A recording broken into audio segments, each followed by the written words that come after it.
La jeunesse, la règle, c'est les 6 minutes pour l'ensemble. La question, la réponse et éventuellement la reprise.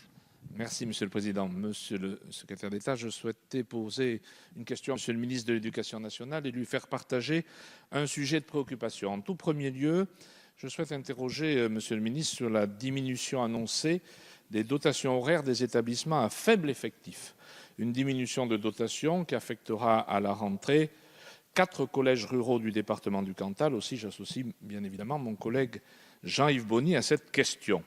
Une diminution de moyens qui contraste avec ce que nous connaissions jusqu'à ce jour et avec les efforts déployés par le conseil départemental du Cantal.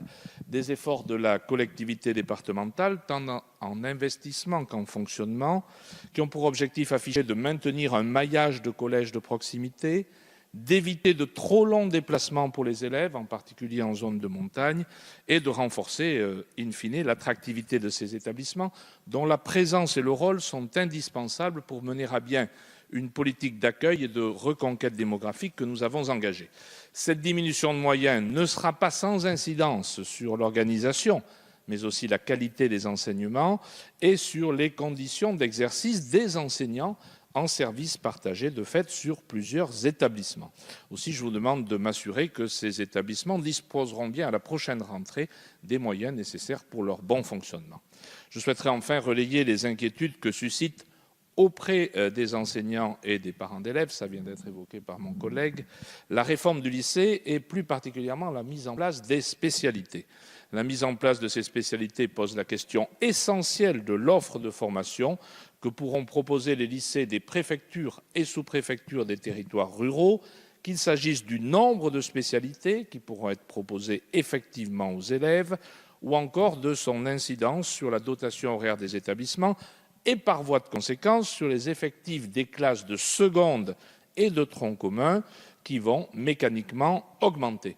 J'aimerais que vous puissiez m'indiquer comment votre ministère compte répondre aux inquiétudes des enseignants, des parents et des élus. Je vous remercie.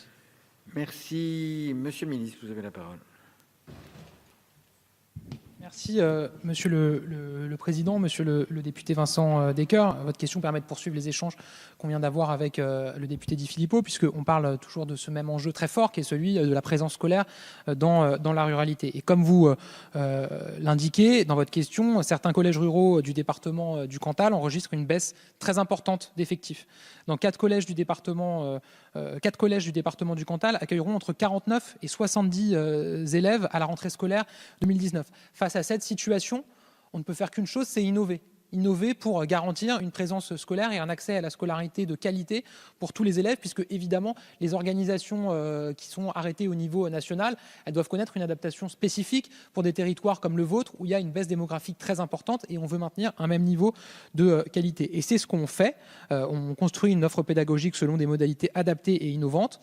C'est une réflexion qui porte sur plusieurs sujets et notamment sur une organisation scolaire qui permet dans certaines disciplines, je pense notamment à l'EPS ou aux arts plastiques, des regroupements pédagogiques qui ne fassent pas obstacle aux préconisations des programmes.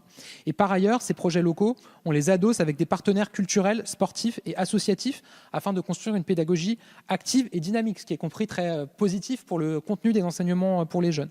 Il y a donc des échanges très nourris avec les principaux, les équipes pédagogiques et les élus. Et on arrive à des résultats. 2 collèges, Pierrefort et Plot, ont repensé très rapidement leur organisation pédagogique. Des emplois du temps ont été élaborés. Le collège de Condat commence à élaborer des hypothèses d'emploi du temps nouvelles. Le maire d'Allanche a formé un groupe de travail qui réunit l'ensemble des acteurs pour élaborer un projet pédagogique afin d'augmenter les effectifs du collège. Sur la question de l'offre des spécialités, et là, je n'ai pas pu répondre à la question de monsieur Di Filippo, on a avec la réforme du bac une réforme considérable pour lutter contre les inégalités des jeunes au lycée, pour faire en sorte qu'il y ait une spécialisation progressive, qu'on sorte des couloirs, des silos qui poussaient des jeunes à rentrer dans une filière, à ne pas pouvoir en sortir, à découvrir de nouvelles matières. Il y a des spécialités qui sont créées. Notre volonté avec Jean-Michel Blanquer, notre travail, je l'ai dit tout à l'heure, avec les académies, c'est de faire en sorte qu'elles soient disponibles le plus largement possible. Par définition, toutes les spécialités ne sont pas disponibles dans tous les lycées, mais on fait en sorte qu'elles soient présentes sur l'ensemble des territoires, justement pour permettre à des jeunes d'y accéder. Parfois, il faudra des solutions innovantes, parfois, il faudra peut-être passer de manière transitoire par le CNED. En tout cas, on essaye de développer ça et de renforcer ça au fur et à mesure. Ce que je peux vous dire sur le Cantal, c'est que tous les établissements offriront l'ensemble des enseignements communs.